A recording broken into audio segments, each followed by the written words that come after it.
¿Cómo están? Bienvenidos a Combinación Clave. Estamos con nuestro panel de este día miércoles. Francisco Martorell, ¿cómo estás, Pancho? Hola, Fernando, muy bien estoy y te respondo así porque el otro día se generó toda una polémica de por qué nos preguntábamos cómo estábamos y nunca nos respondíamos, así que estoy muy bien. ¿Cómo estás tú? esa muletilla, ¿tú viste? No me acuerdo cuál era el humorista, creo que era argentino, el humorista que contestaba siempre cuando tú terminabas no sé, te estabas despidiendo a alguien, le decía, ya pues, bueno, nos vemos, ya, ¿cuándo? Le decía, no, sí, o sea, nos vemos, ya, pero ¿cuándo? Dime. Las típicas cosas que decimos sin ninguna intención de que ocurran, digamos. Exacto, de no respondernos. Así que, ¿cómo estás, Alberto? ¿Cómo estás, Alberto Mayor? ¿Qué es de tu vida? ¿Cuándo nos vemos? Muy bien, muchas gracias, Pancho y Fernando. Oye, Alberto, ¿cómo te ha ido con los cursos estos ¿ya partiste ya? Hoy día, la semana partimos ya entregando las claves y todas las cosas de la plataforma, partimos hoy día la docencia, vamos a estar en las clases de esta semana y próxima. Algo te está pasando con Ya no. Que nos fuimos un poco ahí en... estás muy lejos, estás demasiado lejos, parece. ¿Ahora sí? No. Sí, lo que pasa es que sí, no sé, puede que se escuche un poco raro, pero yo estoy en la ventana, en la mejor ubicación que tengo. Ya, perfecto, ahí se escucha muy bien. No, te decía simplemente que estamos efectivamente partiendo hoy día con las docencias, estamos en las clases de prólogo todavía, estamos en la introducción, así que todavía esta semana y la próxima hay derecho a inscribirse, ya después eso se suspende, así que, pero va muy bien, muy, muy bien. Qué bueno. Bueno, están las cosas, pero bien movidas. Por lo menos yo no escuché a nadie que planteara la posibilidad de que se pudieran producir dos rechazos. O sea, está planteada la posibilidad de que se pudieran producir dos aprobaciones en el caso de los fondos de las AFP y el programa del gobierno, y ahora hay toda una discusión sobre quién ganó, quién perdió, pero yo creo que al final es una cosa relativamente trivial comparado con lo que, a mi modo de ver, debe ser la situación real, que es, a ver, ¿qué va a hacer el gobierno? Porque algo tiene que hacer para generar recursos para personas que eventualmente no tuvieron este 10%, pero que necesitan tener los pagos de las mismas deudas que ellos tenían incluidos en su propio programa, Pancho. Sí, bueno, es el tema y es lo que debatió yo creo que el gobierno las siguientes 48 horas después del rechazo. Y efectivamente se va a tener que, de una u otra forma, fortalecer en el plan de apoyo que había dado a conocer antes y quizá ampliarlo un poco, porque efectivamente si uno hace el ejercicio de preguntarle a la gente, ayer lo hice con mis alumnos de la Universidad de Santiago, de salir a las calles y buscar historias de gente que estaba esperando el quinto retiro y especialmente esta posibilidad de pagar deuda, y había mucho malestar, es decir, los alumnos volvieron con decenas de historias donde la gente, efectivamente, uno estaba muy desilusionada por haber votado por Boric y que haya cambiado respecto a esta posición, pero fundamentalmente, ¿por qué? Porque quería esa plata para enfrentar algún tipo de cosas, deuda de casas comerciales, deuda de salud, etcétera. Por lo tanto, ya en este momento no es quién perdió, hay duda si ganó Marcel porque logró de alguna manera que su lógica se impusiera, pero Marcel forma parte de un gobierno que en este momento tiene que dar vuelta a la página por lo que dijo respecto a este retiro, que no se le meta un sexto retiro porque volvería a complicar la agenda y señalar y mostrar alguna respuesta en lo inmediato para todas aquellas personas que estaban esperando algo más que este plan de apoyo, que ya de por sí es importante, estamos hablando de casi 4.000 millones de dólares, pero que no es inmediato, no soluciona los problemas urgentes, y creo que ahí es cuando la gente empieza a desafectarse del gobierno, y un gobierno, como lo he dicho, que gana con el 25% en primera vuelta, pero que después sale a conquistar votos, pero ya no son votos los duros, los de ese amor profundo que muestra el votante de primera vuelta, obviamente la desafección a un mes o 2 meses de gobierno es muy peligrosa. Sí, ¿tú cómo lo ves esto, Alberto? Sí, yo creo que hay una cosa que es súper importante, y es que efectivamente la existencia de coros completamente contradictorios de voces respecto a quién ganó y quién perdió revelan una cosa súper sencilla que se resume en una palabra, y la palabra es confusión. Y cuando hay confusión, a los gobiernos no les conviene, aunque sientan que hayan ganado, aunque sientan que hayan perdido, no les conviene la confusión, porque no les permite operar en un escenario que tenga sus puntos cardinales claramente establecidos. No hay norte, sur, este y oeste. Así que la confusión es lo primero y es la gran dificultad, a mi juicio. ¿Cómo salir de la confusión? Bueno, hay dos cosas. Uno es lo que estaba planteando Pancho, que tiene que ver con las soluciones inmediatas a aquella herida que deja esta acción política, porque esta herida, si no se cierra, queda sangrando, y queda sangrando por la misma herida que estaba abierta antes, que es una herida del sistema político anterior, y por tanto, si el sistema político nuevo quiere tener heridas parecidas al anterior, está entrando en un muy mal camino. Ahora, yo creo que lo más importante es entender cómo se sale de la confusión en sentido macro. Y para eso creo que es fundamental que el gobierno establezca con claridad 1, 2 o 3 proyectos vertebradores en términos de protección social. O sea, por ejemplo, es evidente que estamos hablando de discusiones de si sacar o no sacar la plata de la AFP, es evidente que ese sistema está en crisis.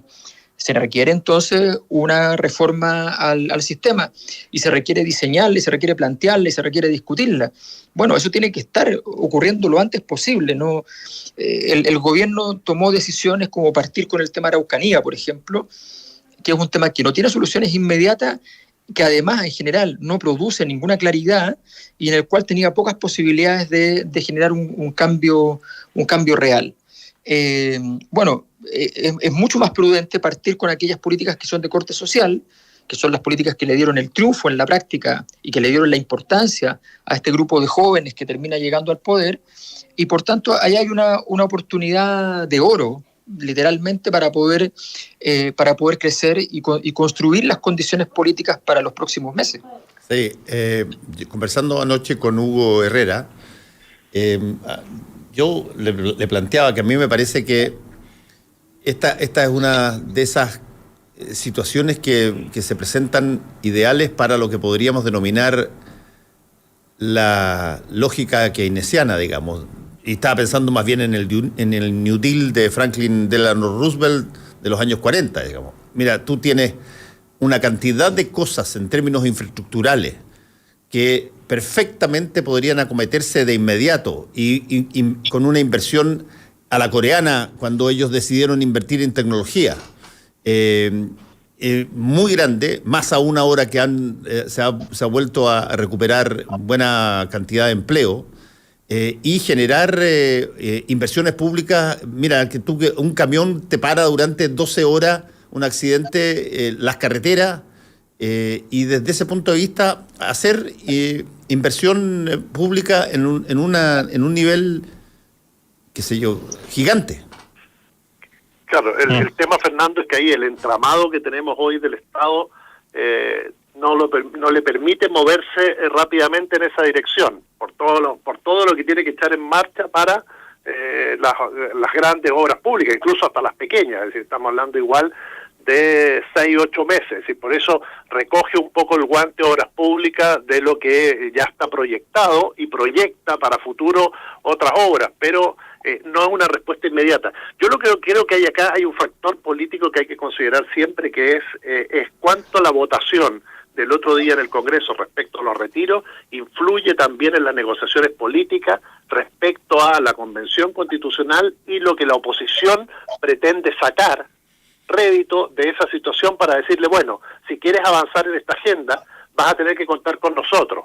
Y todos los sectores que están ahí, la Democracia Cristiana, el PS, el PPD, todos los que de alguna manera suman votos para estos proyectos, esta agenda de gobierno, también quieren sacar su tajada. Entonces empieza a mezclarse una cuestión política, y es ahí donde hoy tenemos que fijarnos en qué está pasando con este gobierno, es decir, en la función del Ministerio Secretario General de la Presidencia y su relación para conseguir votos con los distintos sectores, pero también la jefatura del gabinete. Creo que todo eso hoy está en juicio, y cuando el presidente tiene que salir a decir que en su equipo político no hay fisura, es como cuando aquellos equipos dicen respaldan a su entrenador. Entonces creo que si es que no logran dar vuelta a la página en este momento, aprovechándose de este rechazo, que es una oportunidad, la crisis siempre es una oportunidad para decir, bueno, este es el gobierno que proyectamos, esto es lo que vamos a hacer, esto es lo que vamos a plantear, efectivamente vamos a vivir de crisis en crisis. ¿Sometidas a qué? A lo que está ocurriendo en la Araucanía, que fue una noche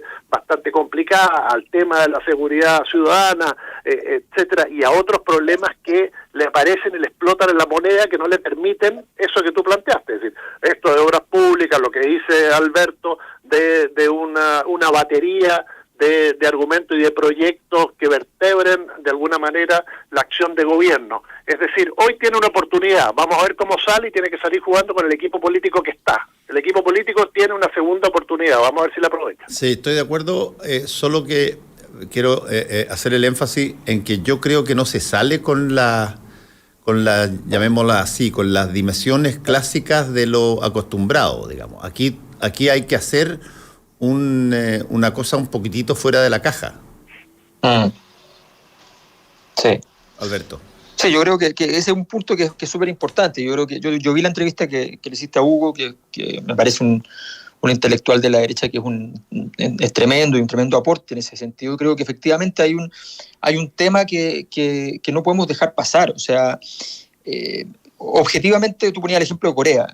Corea, cuando dijo que iba a hacer automóviles, es porque analizó no la industria de los automóviles solamente, sino que entendió que desarrollar esa tecnología lo iba a vincular a todas las otras tecnologías. Exactamente. Desde lavadoras, refrigeradores y todas aquellas cosas que los autos utilizan en la práctica, ¿ya? Hasta la informática. Y es lo que hizo y generó una economía extraordinaria. Hoy día estamos en un momento clivaje, también en un cambio fundamental entre lo análogo y lo digital, y los temas de digitalización. Cuando Corea hizo eso, no tenía ninguna de las cosas que se necesitaban, ni ingeniero ni fierro. O sea, no tenía nada. Y tenía más o menos el mismo PIB que teníamos nosotros, era muy comparable incluso. Exactamente. Entonces, y Chile pues, efectivamente ahora tiene que meterse en la discusión de la digitalización, de la inteligencia artificial, de la Internet satelital. En todas esas discusiones donde Chile está muy rezagado, esa es la verdad, donde Chile no participa activamente en los análisis de las normas internacionales que van a regular esas industrias, que son las industrias del futuro, que no ha tomado la decisión de si va a tener satélites propios para determinadas cosas y para otras no, cuál va a ser su acción, en fin, hay una serie de cosas que definir allí que son estratégicas. Bueno, allí hay una oportunidad importantísima porque la economía, es cosa de mirar los últimos 10, 15 años, hace 15 años entre las 10 empresas más grandes del mundo habían de todo, constructoras, vendedores de productos, en fin, ahora hay puras empresas digitales. Entonces, eso es un análisis que donde Chile tiene que entrar, porque además es evidente que parte del asunto de la crisis tiene que ver con que todos los errores, todos los defectos que tenía el sistema se tapaban con el hecho de un modelo de desarrollo que permitía un crecimiento de 4, 5 y a veces 6%. Bueno, eso es cuando se acabó, cuando empezamos a crecer al 2, al 1,5, al 1, evidentemente no se pueden tapar los agujeros que se estaban tapando anteriormente, y ese fue uno de los elementos cruciales. Entonces hay que ser capaces de tener un nuevo modelo de desarrollo. Sí, y yo creo que las oportunidades a veces se dan cuando hay este tipo de crisis, pero en todo caso vamos a ver cómo se sigue o se evoluciona esta situación en el corto plazo, porque está tomando lugar día a día.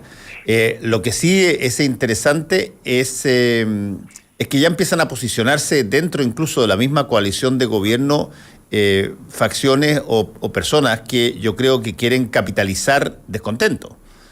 Una de esas es, sin duda, Daniel Jadwe, que no ha parado ni un momento desde que perdió la elección a qué sé yo, acribillar a Gabriel Boric antes de ser presidente y ahora como presidente con más razón. Yo me imagino que Daniel Jadue, que no es una persona que venga del riñón mismo del PC, sino que venía de, entiendo, posiciones más bien socialistas originalmente, bueno, va a tener que en algún momento dado, esto parece una de esas películas antiguas de cowboys donde todo terminaba con el duelo final, po.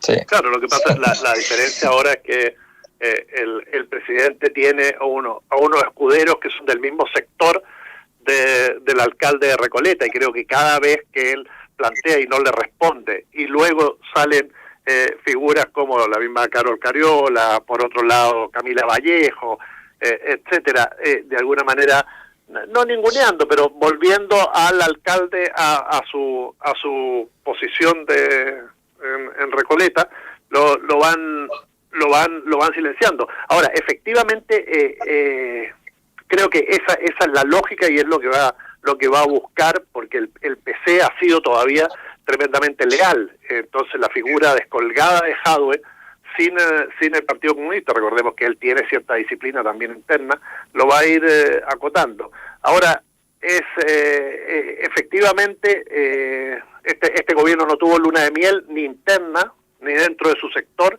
ni externa. Lo están obligando a seguir respondiendo con recetas del pasado y las partes más antiguas de su programa. Por lo tanto, ojalá sean capaces de buscar aquellos puntos del programa que tenían que ver con la modernización, con las nuevas tecnologías, con la inteligencia artificial, con la economía verde, para relanzarse. Pero si sigue pegado a la reacción y no a buscar esas partes del programa y lanzarlas como propias, efectivamente una salida a lo Corea o el nuevo modelo de desarrollo chileno no la va a encontrar en este tiempo. Alberto. Sí, fíjate que yo creo políticamente que el gobierno, lo de Daniel Jadue es un síntoma. Yo creo que él está leyendo un partido que es posible, y es posible que sea una jugada políticamente atractiva para él. Eso yo no tengo duda de que hay alguna posibilidad de que eso fructifique. En un escenario que sería una mala noticia para Chile, un escenario en el cual el gobierno, que es la única alternativa a los últimos 30 años, no es capaz de vertebrar ninguna respuesta, y entonces hay que buscar una respuesta diferente, y entonces él está construyendo ahí un espacio en caso de que sea posible o necesario aquello. Pero yo creo que lo más importante está por el lado del gobierno. Los gobiernos tienen una ventaja comparada que es muy importante, y es que tienen recursos políticos y económicos para poder hacer cosas. Exacto. Y evitar los problemas. Y en ese contexto yo creo que la clave está en que el escenario actual del gobierno es insostenible, en términos políticos me refiero. Es muy estrecha la coalición, es fragmentada internamente, no tiene peso. Por ejemplo, lo normal en política, estoy hablando desde la Grecia clásica, que si tú llegas a acuerdo por un tema con una X persona, la probabilidad de acuerdo la siguiente vez tiene que aumentar muchísimo. Y si llegaste a acuerdo 2 veces seguidas, la probabilidad de llegar a acuerdo la tercera vez tiene que aumentar muchísimo.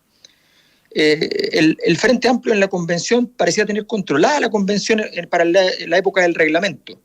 Y después llegaron las votaciones importantes y no pasó eso. Bajó la probabilidad en vez de subir. Entonces hay un problema de ancho de la coalición. Recordemos lo que se preocupaba la concertación siempre, a pesar de sus remilgos contra la izquierda más radical, de tener controlado el espacio de la izquierda y no quedar de jamón de sándwich. Eso fue siempre una obsesión de Ricardo Lagos, de Eduardo Frei Ruiz-Tagle. Siempre fue una obsesión evitar ese escenario. De Elwin, sin duda, de Michelle Bachelet también, lo hace para su segundo gobierno, llevando a Giorgio Jackson, llevando a Camila Vallejo, llevando en el fondo ese mundo. Bueno, esa capacidad no está hoy día presente.